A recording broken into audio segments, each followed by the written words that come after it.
You think you finally found the one, but in reality, you might have just signed a high-interest emotional loan you can never repay. Most people aren't looking for a partner. They're looking for a voluntary hostage to fund their ego. Emotional scamming doesn't look like a villain in a movie. It looks like the most intense romance you've ever had, right before the floor falls out.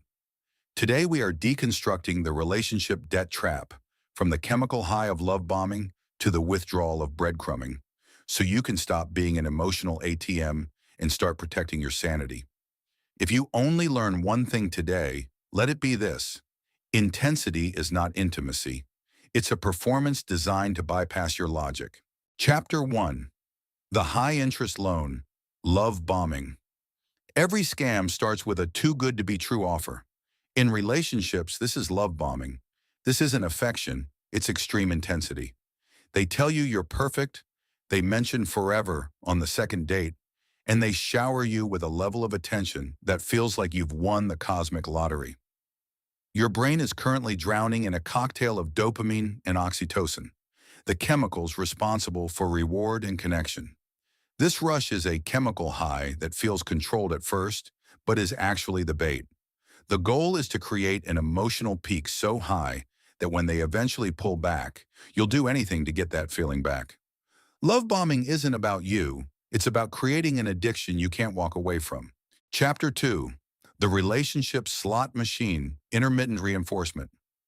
Once you're hooked, the payouts become random. This is intermittent reinforcement, the same psychological system that keeps people staring at slot machines for 12 hours straight. One day they are obsessed with you, the next they are cold and distant without explanation. Your brain, desperate to return to the love-bombing baseline, goes into a frenzy.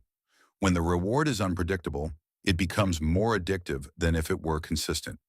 You start analyzing every text and every tone shift, trying to win back the version of them that doesn't actually exist. You aren't in a partnership, you're playing a game of chance where the house always wins. Pattern interrupt. Pause right now. Think of the person you're seeing. Do you feel peaceful, or do you feel like you're waiting for a notification to tell you if you're okay today? Chapter 3: Emotional Clickbait, Breadcrumbing. If they can't give you a full meal, they'll give you breadcrumbs. This is emotional clickbait. Just enough attention to keep you invested, but never enough to move the relationship forward. A random "hey" text, a reaction to your social media story, or a vague promise of plans soon. These are tiny hits of dopamine designed to keep you in a loop of anticipation. They don't reject you, but they don't choose you either. They are keeping you on the digital treadmill, farming your attention while they stay completely unaccountable for your needs.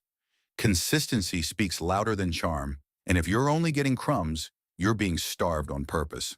Chapter 4: Kindness is Currency, Guilt Tripping. In a healthy relationship, care is a gift. In an emotional scam, kindness is a debt. This is the guilt trip, where every nice thing they've ever done is an invoice they'll collect later. They don't demand. They sigh, they pause, and they remind you of everything they've sacrificed for you. Suddenly, setting a basic boundary makes you look selfish or ungrateful. They turn your empathy into a control tactic, making you apologize for things you didn't even do just to end the tension. If your kindness has become a debt you're always trying to repay, you aren't being loved. You're being managed. Pattern: interrupt, comment, debt, if you've ever felt like you owed someone your silence because they bought you dinner. Chapter 5: The Reality Ledger, Gaslighting and Darvo. The final stage of the scam is narrative control. When you finally bring up the inconsistencies, they use gaslighting to rewrite the story. They tell you that you're too sensitive, or that the conversation you remember clearly never happened. If that doesn't work, they switch to Darvo.